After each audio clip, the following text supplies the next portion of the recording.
Alors, bonjour à tous pour cette conférence « Comment les enfants réussissent ». Alors, tout d'abord, c'est une question centrale en tant que parent, mais aussi en tant qu'éducateur et enseignant. Ce soir, je m'adresse plus particulièrement aux parents. Nous allons voir une première découverte qui est fondamentale pour notre conférence de ce soir. Monsieur Baumeister, qui est professeur en psychologie sociale à l'Université de Floride, a mis en évidence quelque chose d'important. Il a observé que le degré d'autodiscipline d'un enfant était 2 fois plus prédicteur de sa réussite scolaire que son niveau de QI. Alors, qu'est-ce que ça veut dire? Ça veut dire qu'une donnée figée, comme le QI, ne sera pas vraiment efficace pour nous donner la réussite scolaire de notre enfant. Alors que l'autodiscipline, qui est une compétence à construire, donc là où l'éducation a un réel impact, va pouvoir prédire cette réussite scolaire 2 fois mieux que le niveau de QI. Donc, ça nous donne un grand espoir sur ce qu'on peut, comment on va pouvoir accompagner notre enfant sur ce chemin-là. Alors, moi, je me présente, je suis Chloé Lamoureux, j'ai été enseignante et ensuite éducatrice Montessori. J'ai enseigné donc sur une dizaine d'années. Maintenant, je suis consultante pédagogique. J'accompagne des éducateurs, des enseignants sur leur transition éducative, sur de la gestion de classe positive, mais j'accompagne aussi les parents pour tout simplement accompagner au quotidien leurs enfants sur leur chemin d'apprentissage de manière positive et constructive surtout. Alors, nous allons définir ensemble ce qu'est l'autodiscipline, cette compétence qu'on va développer avec vos enfants et avec mes enfants aussi, moi aussi j'en ai. Et c'est un exercice qui va leur permettre réellement de pouvoir réussir leur scolarité. Alors, pour définir l'autodiscipline, on va utiliser un test, le test du marshmallow. Alors, certains peut-être le connaissent déjà. C'est un test qui est assez connu en psychologie sociale, en psychologie, oui. C'est Walter Mischel qui l'a mis en place il y a bien longtemps et il a été remis au goût du jour. Et là, donc, c'est une vidéo qui montre à l'heure actuelle comment elle a été reproduite. Elle va nous aider à définir l'autodiscipline ensemble. Donc, je ne vais pas vous mettre l'intégralité de la vidéo, vous pourrez la trouver sur YouTube. J'ai sélectionné 3 moments, début, milieu, fin, pour illustrer un petit peu et nous aider à avancer sur cette définition. C'est parti. La Bean Nursery School est une maternelle pilote de l'université Stanford près de San Francisco. Son nom est lié au fameux test du marshmallow, ou test de la guimauve, qui a eu lieu ici dans les années 70. Cet exercice, destiné à évaluer le self-control et la motivation des enfants, nous l'avons refait avec des enfants d'aujourd'hui, quitte à plonger des bambins de 4 ans dans un cruel dilemme. Dans ce jeu, il y a 2 assiettes. Regarde, j'en mets un ici et 2 là. Tu préfères 2 guimauves ou une guimauve? 2. 2 guimauves, ok. 2. Tu en veux 2, c'est ça? 2. 2, ok. On va faire la chose suivante. Je vais sortir pour terminer un petit travail. Mais tu peux m'appeler à tout moment en appuyant sur la sonnette. Si tu le fais, tu auras seulement une seule guimauve. Si tu attends que je revienne, tu auras 2 guimauves. D'accord? À tout à l'heure.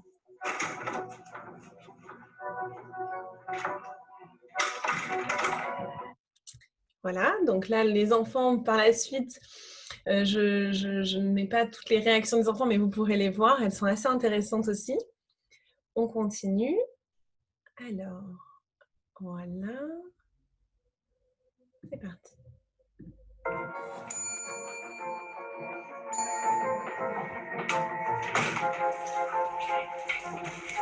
J'ai décidé que j'en veux qu'un. Ok. Tu as appuyé sur la sonnette, tu peux le manger. Pardon. Donc, les enfants appuyés, ils ont appelé pour avoir leur marshmallow. Et on va voir.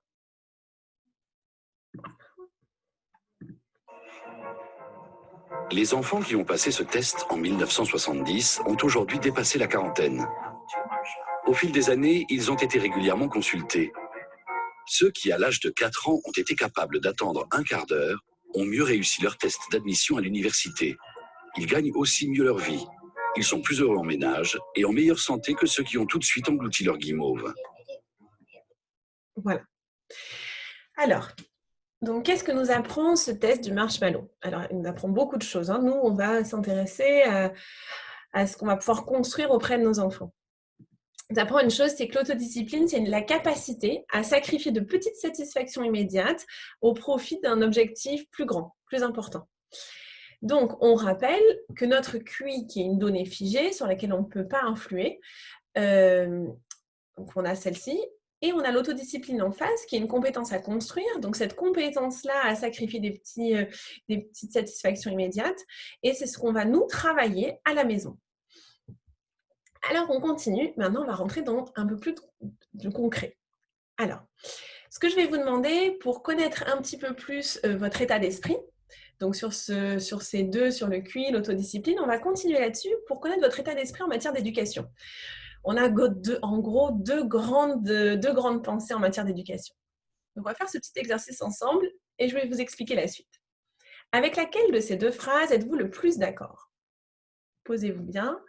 La première, je peux apprendre de nouvelles choses, mais je ne peux pas vraiment changer mon intelligence. Voilà.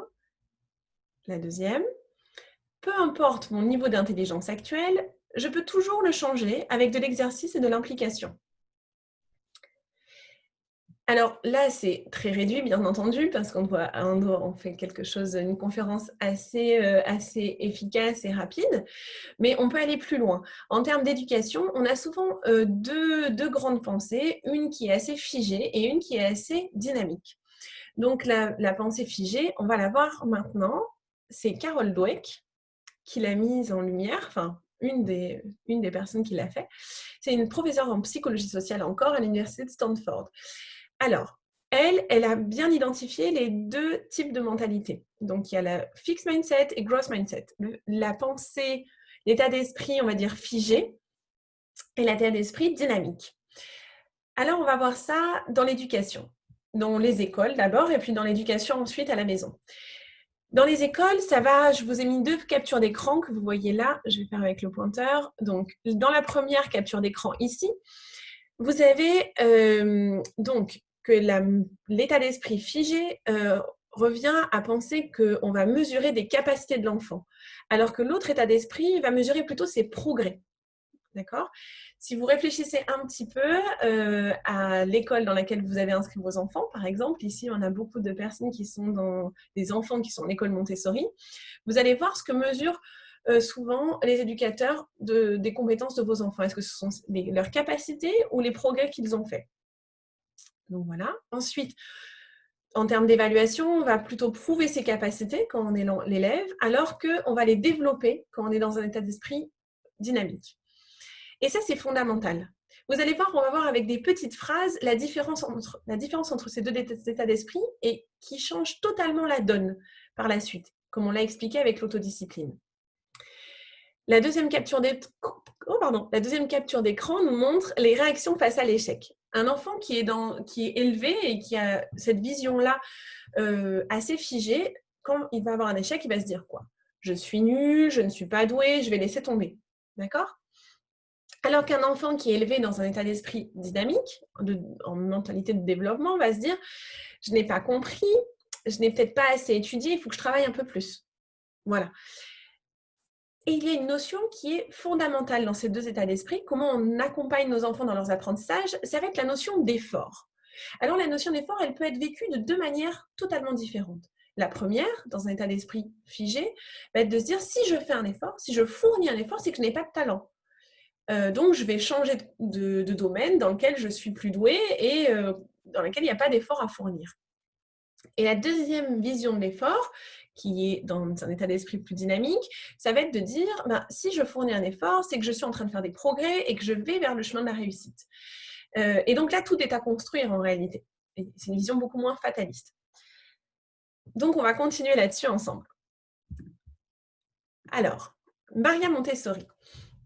Maria Montessori, c'est quelqu'un d'assez précurseur, hein, tout de même. On va voir dans ce qu'elle a écrit et dans ce qu'elle a mis en place que c'est exactement ce qu'on vient de voir qui est beaucoup plus loin dans le temps en réalité. Alors, dans l'esprit absorbant de l'enfant, elle écrit une petite anecdote qui est, comment dire, très, très, très parlante de ce dont on parle ce soir. Je vous la lis. Une dame de la bonne société visitait un jour une école et, avec sa mentalité traditionnelle, disait à un enfant : « Alors ici, vous faites tout ce que vous voulez, n'est-ce pas ? » Et l'enfant : « Non, madame, nous ne faisons pas ce que nous voulons. Nous voulons ce que nous faisons. » Alors, je vous laisse un petit instant. Nous voulons ce que nous faisons. Donc, Maria Montessori a développé ce concept de volonté qui montre que l'enfant va mettre en place vraiment tout ce qu'il a, voilà, qui n'est plus soumis à ses désirs. Donc, par exemple, je ne fais pas tout ce que je veux, c'est-à-dire si j'ai plein de désirs différents, de manger des bonbons, de manger plein de choses différentes, qui ne sont peut-être pas bonnes pour moi, ça c'est je fais ce que je veux. Mais je veux ce que je fais, c'est que là, j'ai un autre niveau de volonté où je prends en compte tout ce qu'on a mis à ma disposition, donc avec des connaissances sur les aliments, etc. Et ce que je fais, je le veux profondément. C'est-à-dire que mon niveau de volonté est beaucoup plus élevé, il est plus soumis à mes désirs. Premier, donc notre autodiscipline. Sacrifier des petites satisfactions immédiates au profit d'un objectif plus grand. C'est ça, le niveau de volonté augmente. Et Maria Montessori avait vraiment intuitionné ça. Elle avait vraiment ressenti ça et elle l'avait vu, parce qu'elle a beaucoup travaillé autour de l'observation, elle l'avait vu dans ses classes. Donc, par exemple, la pédagogie Montessori travaille dans ce sens-là, dans le sens de l'autodiscipline et d'un état d'esprit progressif, c'est-à-dire un état d'esprit, excusez-moi, dynamique. On continue et on va voir très simplement ici. Alors, si j'ai un état d'esprit figé, qui correspond plus à une pédagogie traditionnelle, sans jeter l'ombre sur qui que ce soit, c'est juste voilà, c'est une façon de fonctionner, une façon de penser qui correspond plus à une pédagogie traditionnelle. Moi, c'est ce que j'ai vécu enfant. Ça ne m'a pas brisé, ça m'a peut-être empêché d'ouvrir mes ailes dans certains domaines ou de penser que j'étais mauvaise dans certains domaines alors qu'il suffisait aussi de travailler, c'était ça qui était important. Donc, l'état d'esprit figé va me dire qu'une production d'un enfant, quelle qu'elle soit, elle est juste ou fausse. Et on va privilégier le résultat du travail de l'enfant. Alors que dans un état d'esprit dynamique, comme par exemple la pédagogie Montessori, la production, elle est en perpétuelle progression, évolution. Et ça va se faire par la répétition de l'exercice. C'est pour ça que les enfants dans une classe Montessori vont avoir une présentation et puis après vont répéter l'exercice parce que c'est ce qui va intéresser l'éducateur. Ça va être le processus d'apprentissage plutôt que le résultat. Voilà. D'autres choses, dans une pédagogie traditionnelle, on a une correction qui vient du professeur, alors qu'en Montessori, c'est le matériel qui est autocorrectif. Donc, l'enfant va pouvoir être réellement autonome, se corriger et continuer dans sa progression, dans son apprentissage, sur son chemin d'apprentissage. Et dans une pédagogie traditionnelle, l'enfant va suivre le chemin du professeur, va suivre le programme du professeur, alors que dans la pédagogie Montessori, l'enfant va choisir son travail. Donc, il va développer sa responsabilité, son autonomie, etc. Et ça, c'est fondamental parce qu'il va pouvoir créer son objectif et les différentes étapes de son objectif. Donc là, on parle beaucoup d'école. Maintenant, on va voir un peu plus comment ça se passe pour la maison. Alors, voilà. On voit sur ce petit schéma, sur cette petite illustration, un iceberg. On voit que l'école représente, alors je vais mettre le pointeur, on voit que l'école représente le haut de l'iceberg, donc environ, c'est une moyenne, c'est un peu plus de 20 heures, 24 heures par semaine de temps à l'école de votre enfant. Alors qu'à la maison, à l'école avec des enseignants, alors qu'à la maison, ça représente environ 60 heures, ce qui est énorme. Donc, on a le bas de l'iceberg.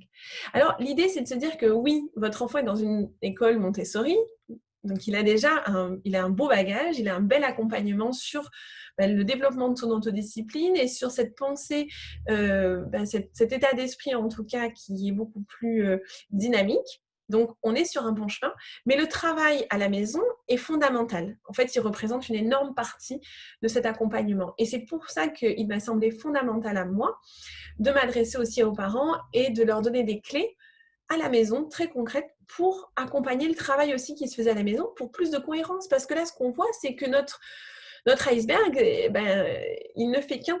Et donc, s'il y a de la cohérence entre le haut et le bas, on va voir que l'enfant va pouvoir... ça va démultiplier vraiment le potentiel de l'enfant sur ce qu'il va pouvoir appréhender à l'école. Donc, d'où l'importance d'être ici aujourd'hui et de regarder cette conférence et de mettre en place des choses aussi par la suite. C'est parti, continuons. Alors, comment développer l'autodiscipline de mon enfant à la maison? Moi, j'ai construit un programme en 4 étapes. Alors, on ne voit pas la 4e, ça fait un petit peu de suspense. Je vais réduire ma fenêtre. Donc, pour construire cette autodiscipline, moi, j'ai choisi d'aborder 4 thèmes dans lesquels on va un peu plus loin ensuite. Ces 4 thèmes, ils vont nous permettre de construire cette autodiscipline. Le premier, c'est la confiance en soi. Avant de sortir de sa zone de confort pour apprendre, pour entreprendre quelque apprentissage que ce soit, on a besoin d'être confiant. C'est fondamental. Alors aujourd'hui, on entend énormément « mon enfant manque de confiance en lui », etc. Mais qu'est-ce que je peux faire? Voilà. Qu'est-ce qu'on peut faire pour accompagner son enfant? Donc, on va voir ça ensemble. Donc, le socle, ça va être la confiance en soi. Quand on a assez confiance pour se lancer dans un nouvel apprentissage, dans quelque chose qui nécessite, qui est difficile ou nécessite de l'effort, etc., ou plusieurs efforts d'ailleurs, quand ça s'est posé, on a assez confiance, on sort de sa zone de confort. L'enfant peut sortir de sa zone de confort. Ensuite, qu'est-ce qu'il lui faut? Oui, il a eu l'élan de départ. Ensuite, il lui faut de la persévérance pour aller au bout de son objectif. Je ne sais pas si ça vous parle, mais il y a des enfants qui commencent des puzzles, qui ont très envie de le faire, et ils s'arrêtent en cours. Parce que y a une difficulté de trop, quelque chose qui leur a empêché qui les a empêchés d'avancer un peu plus loin. Il y a plein de paramètres en réalité. Et donc ça se travaille aussi à la maison. Ça ne se travaille pas seulement à l'école, ces compétences-là, la confiance en soi, la persévérance, l'autonomie et la concentration. Ça se travaille aussi à la maison. On peut vraiment travailler ensemble, main dans la main, école et maison. Et là, on va avoir des résultats beaucoup plus rapides et surtout beaucoup plus profonds pour l'enfant. Donc, on travaille premier module sur la confiance en soi, ensuite la persévérance, ensuite l'autonomie. Alors, peut-être que ça ne parle pas à tout le monde. L'autonomie, ce n'est pas seulement faire ses lacets seul. L'autonomie, ça va être se responsabiliser aussi. Ça va être vraiment se projeter, se créer son propre chemin d'apprentissage aussi. On a beaucoup d'enfants qui arrivent au lycée et qui ne savent pas quoi faire et qui choisissent ce que font leurs amis, par exemple. Donc, l'autonomie, ça va être de pouvoir faire des choix, de s'engager et d'aller au bout de ses choix. Donc, c'est un peu la confiance en soi et la persévérance à un autre niveau, vraiment un niveau plus élevé. Et le dernier module, qui est un module que je propose de manière individuelle, parce que les 3 autres modules se font de manière collective, le dernier module sur la concentration, qui est une problématique assez répandue aujourd'hui, va concerner vraiment votre contexte. Donc, je vais en parler encore un peu après. La concentration, on a vraiment des outils aujourd'hui pour la travailler progressivement, étape par étape, un peu plus à chaque fois. Pas demander à l'enfant la totalité du niveau de concentration demandé, mais qu'on le construise. Et ça se prend du temps en fait à construire. Et pour ça, c'est important qu'on puisse travailler ensemble. Donc, on a ça. Je vais passer sur le petit flyer sur le programme que je propose. Donc, vous avez ici les 4 ateliers, donc les 3 premiers en collectif et le dernier en coaching personnalisé. Donc, pour ceux que ça intéresse, on va continuer. Je vais vous donner des outils très, très pratiques par la suite pour que vous voyez ce qu'on aborde dans ces modules. Parce que là, voilà, je vous fais une présentation un peu théorique quand même pour que vous puissiez comprendre l'impact de votre action dans l'éducation de votre enfant sur ses apprentissages et sur sa réussite scolaire. Et ensuite, on va travailler sur des outils. Donc là, je vais vous en proposer 3 ce soir que vous pourrez mettre en place dès demain et que nous, on va développer dans les modules avec beaucoup plus d'outils en réalité. Donc, vous avez mes coordonnées ici. Alors, donc, je vais... Vous avez le descriptif ici, donc voyez, confiance en soi, découvrez 8 clés à appliquer au quotidien pour réduire la peur de l'échec et le regard des autres. Donc ça, on connaît assez bien. Maintenant, comment on le fait au quotidien? C'est ce qu'on va mettre en place en collectif avec, voilà, on va se focaliser nous sur 8 clés. Il y a beaucoup d'outils. En réalité, le plus important, c'est de construire pas à pas. Et le fait de changer ses habitudes, de vie, tout simplement, de la façon dont on s'adresse à nos enfants, ce qu'on va mettre en place comme rituel tous les jours, autour des apprentissages, je dis bien ça, c'est très important, ça prend du temps. Et pour ça, il faut vraiment focaliser notre attention sur les outils les plus performants, d'accord? Et les mettre en place progressivement. Ensuite, pour la persévérance, on va mettre en place rapidement des habitudes de vie, donc c'est ce dont je vous parle, qui vont permettre aux enfants de développer le goût de l'effort et le plaisir d'apprendre. Parce que faire un effort tout seul, ça n'a pas de sens. Mais si je fais un effort et qu'après j'ai quelque chose de chouette, donc comme dans le test du marshmallow, si je fais l'effort de me retenir, de choisir le 1 marshmallow, j'en ai 2 après. Et j'ai reçu plus de plaisir. Donc, je fais cette expérience positive et je peux la reproduire. Et c'est là où on va développer mon goût de l'effort. Je vais dire, ah mais oui, j'ai envie de faire des efforts parce que je sais qu'après, j'ai quelque chose d'encore mieux. Alors là, on a pris bien sûr l'exemple d'une friandise, donc c'est un peu plus simple, c'est beaucoup plus parlant pour nous parce que c'est beaucoup plus rapide à percevoir.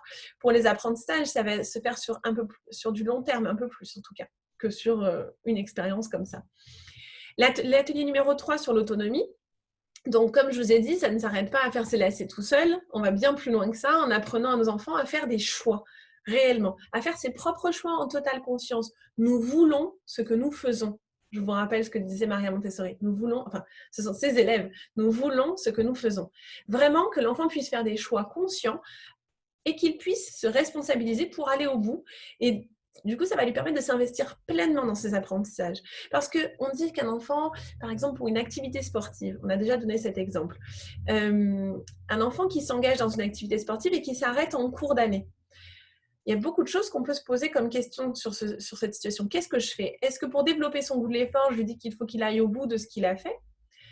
Ou est-ce que je me pose la question d'abord de savoir, est-ce que j'ai développé son autonomie? Est-ce que je lui ai dit avant qu'il s'inscrive, on a bien pris tous les éléments ensemble sur le fait qu'il allait s'engager sur 1 an, ce que ça représentait, voilà. Est-ce qu'il avait vraiment tous les éléments? Est-ce que je lui ai proposé différentes portes, donc c'est-à-dire de s'engager sur l'année ou de faire un stage peut-être d'une semaine avant de choisir son sport? C'est ça qui est important, c'est lui demander de faire ses choix, c'est vraiment un accompagnement. Il faut vraiment se dire ça. Donc, on travaille là-dessus dans l'atelier numéro 3 sur l'autonomie. Et ça va, bien sûr, se jouer sur les apprentissages. D'accord? C'est une façon de fonctionner dans toute sa vie sur l'engagement et qui va, du coup, déteindre sur les apprentissages aussi. Donc, c'est important. Le dernier atelier qui se passe de manière individualisée, donc c'est un rendez-vous avec moi, c'est sur la concentration. Et donc là, ça va vraiment on va essayer de construire des outils qui soient compatibles avec votre contexte à vous, d'accord? Votre famille. Et on va développer progressivement le niveau d'attention de votre enfant. Parce qu'on sait aujourd'hui que le niveau d'attention est de plus en plus faible de nos enfants. Ils sont sollicités, ils sont dans un monde vraiment de grande sollicitation. Donc, c'est une difficulté majeure pour eux de focaliser leur attention. Et pour arriver au bout de ces objectifs, si on n'arrive pas à se concentrer, on ne peut pas arriver au bout. On se laisse happer et on papillonne et beaucoup de choses nous intéressent parce que notre curiosité est toujours assez vive tout de même. Beaucoup de choses nous intéressent mais on ne va pas au bout de ce qu'on entreprend. Et ça, c'est fondamental aussi pour la réussite scolaire. Donc voilà, ça, ce sont les 4 ateliers. Ce que je vous propose, c'est de le faire sur 1 mois. Donc la session de décembre est déjà finalisée. La prochaine session est au mois de janvier. Et ça se passe sur 1 mois. Donc, un rendez-vous par semaine. Donc les 3 premières semaines, ça se passe comme ici sur Zoom, mais en direct, ensemble. Et ensuite, le dernier rendez-vous est à prendre en fonction de vos disponibilités. Voilà. C'est 1 heure à chaque fois et je laisse ouvert une demi-heure avant pour les questions-réponses de l'atelier précédent. Voilà. Donc, n'hésitez pas, si vous voulez des renseignements supplémentaires, à m'écrire lamoureux.cm@gmail.com ou de m'appeler si vous en avez besoin, 06 70 30 74 71. Alors, on continue avec nos outils. Je vais vous demander de faire un petit jeu. N'essayez pas de tout lire, mais j'ai quand même gardé le suspense. Le premier outil, c'est un seul mot. Alors vous allez me dire, c'est bien simple. Oui, mais ce mot, il est important. Et déjà, si vous arrivez à le mettre en place régulièrement dans les 3 prochains jours, ça sera vraiment gagné. Je vous explique. On va faire un petit jeu ensemble. Pouvez-vous écrire la fin de cette phrase avec quelque chose que vous aimeriez savoir faire? Je ne sais pas faire. 3 petits points. Alors, pour moi, je pourrais dire « je ne sais pas coudre ». Je ne sais pas coudre. J'aimerais vraiment savoir le faire, mais je ne sais pas le faire. Qu'est-ce que je ressens? Qu'est-ce que vous ressentez quand vous répétez cette phrase? Je ne sais pas coudre. Ben, je me sens un petit peu, c'est un peu fataliste. Ok, je ne sais pas coudre. Bon, ben, je ne vois pas vraiment de perspective à ce problème. Maintenant, on va changer un seul mot et ça va changer toute la dimension de cette phrase. Vous êtes prêts? Je vais vous dire ce mot. Ce mot, c'est le mot « encore ». Je ne sais pas encore coudre. Je ne sais pas encore coudre. Qu'est-ce que je ressens? Mais moi, je ressens une perspective plus grande devant moi. Je me dis que je ne sais pas encore le faire, mais que progressivement, avec des efforts, avec de l'envie, de la volonté, je vais y arriver. Mais je vais y arriver. Ça prendra peut-être du temps, mais je vais y arriver. Voilà. Alors ça, c'est fondamental. Un enfant, et il y en a beaucoup, qui vient vous voir et qui dit « Maman, mais je sais pas faire ça, je sais pas dessiner un cheval. Maman, est-ce que tu peux me le dessiner ?» Oh, tu ne sais pas encore dessiner un cheval? Et là, ça donne une perspective. Alors, c'est juste un petit mot. On va continuer avec les outils, hein, bien entendu. Je vais vous en donner 3 ce soir. Mais si on change déjà ça, on donne à notre enfant la perspective que ce n'est pas fatal. C'est pas figé. Voilà, pardon, excusez-moi. Ce n'est pas figé, mais ça va être potentiellement en voie de construction si on le souhaite. Donc, tu ne sais pas le faire, d'accord? Tu as envie de le faire? Oui? Bon, bah, tu ne sais pas encore le faire, mais tu vas y arriver. Voilà comment on accompagne nos enfants. Mais juste avec un mot encore, tu ne sais pas encore dessiner un cheval. Tu ne sais pas encore coudre, Claude. Ça donne beaucoup d'espoir à l'enfant et ça lui montre aussi que ce n'est pas quelque chose qui est figé, qu'on a ou qu'on n'a pas, mais qu'on peut le construire si on en a très envie. Ça, c'est le premier outil. Donc, le premier challenge à se donner pour les prochains jours. Et le faire aussi pour soi, hein, juste entre parenthèses. Parce que, comme on dit souvent, quand on accompagne nos enfants, ça nous transforme aussi. Parce que nous aussi, nous avons subi, entre guillemets, cette éducation assez figée. Peut-être pas, certains d'entre vous ont eu la chance de pouvoir être accompagnés de manière constructive, mais la plupart du temps, on a quand même cet ancrage dans un état d'esprit figé. Voilà, le niveau de QI, il a été quand même longtemps, il a privilégié longtemps, longtemps sur la réussite scolaire des enfants. Aujourd'hui, on se rend compte qu'il y a une meilleure façon de la prédire, l'autodiscipline, et c'est ce qu'on est en train de voir ensemble et de travailler. Deuxième outil. Alors, une autre façon d'encourager. Excusez-moi, on ne voit pas bien. Une autre façon d'encourager. Alors, il y a des phrases, d'accord? Donc là, on va essayer de modifier un peu notre langage. L'encouragement, en Montessori, des fois, on nous dit « Ah, il ne faut pas dire c'est bien, c'est beau, etc. etc. » Et on ne sait plus trop quoi dire en tant que parent.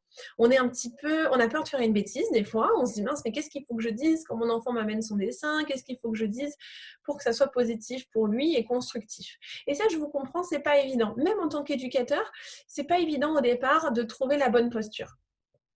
Et ce qui est important, c'est toujours de se demander ce que ça va favoriser chez l'enfant. Alors, par exemple, en disant « Tu l'as fait vite, bravo ». Tu n'as fait aucune erreur. Tu es la meilleure, tu me rends fière. Tu es intelligent. Toutes ces réflexions-là sont figées. C'est comme ça. D'accord? Donc, je ne jette pas l'ombre là-dessus. Je dis juste que si on veut développer l'autodiscipline, si on veut développer un état d'esprit dynamique, voilà ce qu'on peut dire plus tôt. Voilà ce qu'on peut plutôt dire à un enfant. Tu dois être tellement fier d'avoir réussi à. C'était dur et tu y es arrivé. Ça semble difficile. De quoi as-tu besoin pour progresser? Avec de l'entraînement, tu vas y arriver. D'accord? Donc là, on privilégie vraiment les efforts. On va valoriser l'effort de l'enfant. Et on ne va surtout pas dire que c'est facile. D'accord? Parce que si on dit que c'est quelque chose qui est facile, ben, si l'enfant n'y arrive pas, c'est qu'il y a un problème. D'accord? Et s'il y arrive et qu'on dit que c'était facile, ben, il n'est pas du tout valorisé. D'accord? Oui, il y a des difficultés quand on apprend. Quand on apprend à marcher, c'est pas évident. Oui, il y a des enfants qui tombent, etc. Et là, ça nous paraît plus facile à appréhender. Alors, quand on apprend une langue, oui, des fois, c'est pas facile à certains moments. C'est la même chose. Tout apprentissage nécessite des efforts. Et si on valorise ces efforts, et si on responsabilise, d'où l'autonomie dont on parlait plus haut, ça semble difficile, de quoi as-tu besoin pour progresser? On responsabilise l'enfant. On lui dit oui, ça semble difficile, c'est vrai. Qu'est-ce que je peux faire pour t'aider? C'est pas moi qui viens dire, mais qu'est-ce que je peux faire pour t'aider? De quoi tu as besoin pour progresser? Et là, l'enfant va pouvoir construire progressivement ses propres outils. C'est-à-dire qu'il va réussir à dire j'ai besoin de ça, j'ai besoin de ça et j'ai besoin de ça. Alors, je vais vous donner des exemples avec notre dernier outil, d'accord? Pour expliquer de quoi peut avoir besoin un enfant. Donc, une autre façon d'encourager, c'est dans son langage. Maintenant, le troisième outil, hop, l'échelle ou fusée, ça dépend, du courage. Pardon, on ne voit pas bien, je l'enlève. Hop. Voilà. L'échelle du courage. Alors, l'échelle du courage, elle nous aide beaucoup avec les enfants, justement, à voir, vous vous souvenez, de notre objectif plus important. Donc, notre objectif plus important ici, ça va être « je sais ». Donc, je sais coudre. Vous vous souvenez de l'exemple de tout à l'heure? Donc, je ne sais pas encore coudre. Pour arriver à « je ne sais pas encore coudre » qui est ici, je ne sais pas encore coudre, le bas de l'échelle, et arriver à grimper à « je sais coudre », d'accord, notre objectif ultime, je vais avoir des barreaux de l'échelle, des étapes. Et ces étapes-là sont fondamentales pour l'enfant. Un enfant qui ne voit pas les étapes se décourage, d'accord? C'est pour ça que ça s'appelle l'échelle du courage. Ça va développer le courage. C'est-à-dire que si j'ai une étape après l'autre, progressivement, une marche après l'autre, c'est beaucoup plus facile que de gravir une seule grande marche. Donc, je ne sais pas encore coudre. Je vais d'abord apprendre à mettre le fil dans le chat de l'aiguille. Déjà, ça, c'est une première compétence à développer. La deuxième, ça va être de faire le nœud du fil, voilà, etc., etc. Jusqu'à « je sais coudre ». Voilà. Et ça, on va le faire avec nos enfants. On peut le faire à la maison avec nos enfants, avec les enfants un peu plus... peut-être des enfants à partir de 5 ans, et même pour les plus grands, alors peut-être pas avec l'échelle, mais pour tous les autres sujets, en réalité, comme ce que je viens de faire pour je sais coudre. Et ça va permettre à l'enfant ou au jeune de se créer des étapes pour arriver à un objectif plus grand, et donc de se mobiliser, de développer son courage, parce que ça va lui permettre, comme quand vous courez, vous savez, quand vous allez faire du jogging, certains, ou du sport, pour vous aider, c'est plus facile d'avancer par étapes plutôt que de faire directement l'Ironman. Voilà, juste l'exemple. Pour préparer un Ironman, on a plusieurs étapes, par exemple. Donc, cet outil-là, il est assez chouette, et vous pouvez le faire aussi pour vous-même, avec vos enfants, avec un objectif sportif, par exemple, ou un autre. Voilà. Et ça leur permettra de voir qu'on est en perpétuel apprentissage. Voilà. Et qu'on est tous confrontés à ces difficultés-là, à aller au bout de ce qu'on veut mettre en place. Voilà. Alors, pour vous montrer qu'en Montessori, on a cette même échelle du courage, on va dire, et que Maria Montessori avait déjà mis ça en place. Je vous ai pris une photo de la classe dans laquelle j'étais quand j'étais éducatrice Montessori, sur les étagères de mathématiques. Alors, je vais mettre mon pointeur et je vais vous montrer. Le premier matériel en mathématiques, ce sont les barres numériques qui sont là, d'accord? Et ensuite, il y a les fuseaux, les jetons, le jeu de mémoire, d'accord? Etc., etc. Et donc, on voit ici qu'il a été matérialisé le chemin d'apprentissage de l'enfant. Si l'enfant veut apprendre à compter, il sait par quel chemin il doit passer. Il y a d'abord, ça va toujours de gauche à droite et de haut en bas. Il y a d'abord les barres numériques, il sait que quand il les a fait, il va pouvoir passer à la suite, etc., etc. Donc là, on a vraiment les barreaux de notre échelle, vous voyez? Le premier barreau, le deuxième barreau, le troisième barreau, en fonction de son objectif à lui, d'accord? Et ça, c'est énorme pour aider l'enfant à développer justement la persévérance, à dépasser certaines difficultés. C'est en ça que Maria Montessori avait déjà compris l'importance de l'autodiscipline comme compétence fondamentale pour nos élèves et pour nos enfants. Donc à la maison, si l'enfant a cette échelle du courage pour mettre en place plein de choses qui se passent à la maison, donc pour apprendre de nouvelles choses, pour apprendre à s'habiller seul, pour apprendre, par exemple, alors pour les plus grands, ça va être un enfant qui a envie de faire du skate, etc., etc. Plein d'apprentissages qui ne sont pas scolaires, mais qui sont des apprentissages. Si l'enfant a l'habitude déjà d'emprunter cette échelle du courage et qu'à l'école, il l'a aussi matérialisé, ça va l'aider grandement à développer l'autodiscipline dont on parle et toutes les compétences qui en découlent. Donc voilà, ça c'était important pour moi de vous montrer que c'est effectif aussi dans les classes de vos enfants ou de votre enfant. Alors voilà, donc le programme dont je vous ai parlé, il est ici. Je ne vous ai pas parlé du prix parce que j'avais ma petite étiquette qui était là-haut. Donc je fais un prix pour les écoles de 165 € pour l'ensemble du programme. Donc si vous voulez vous inscrire pour qu'on puisse aller plus en profondeur et vraiment que je puisse, là vous avez eu 3 exemples d'outils, mais qu'on puisse avoir le temps d'entrer dans plusieurs outils à la fois et de pouvoir les mettre en place progressivement à la maison, n'hésitez pas à me contacter à lamoureux.cm@gmail.com et au 06 70 30 74 71. Voilà, écoutez, j'espère vous retrouver très bientôt et j'espère que ça vous a parlé, cette conférence vous a parlé et que s'il y a des questions qui émergent de cette conférence, n'hésitez pas à m'écrire, c'est même sans s'inscrire au programme, c'est toujours très intéressant de voir un petit peu quelles sont les préoccupations et les compréhensions ou incompréhensions de ce que je présente ici, parce que c'est vraiment, vraiment, vraiment important dans le chemin d'apprentissage des enfants qu'il y ait une cohésion, une cohérence entre l'école et la maison.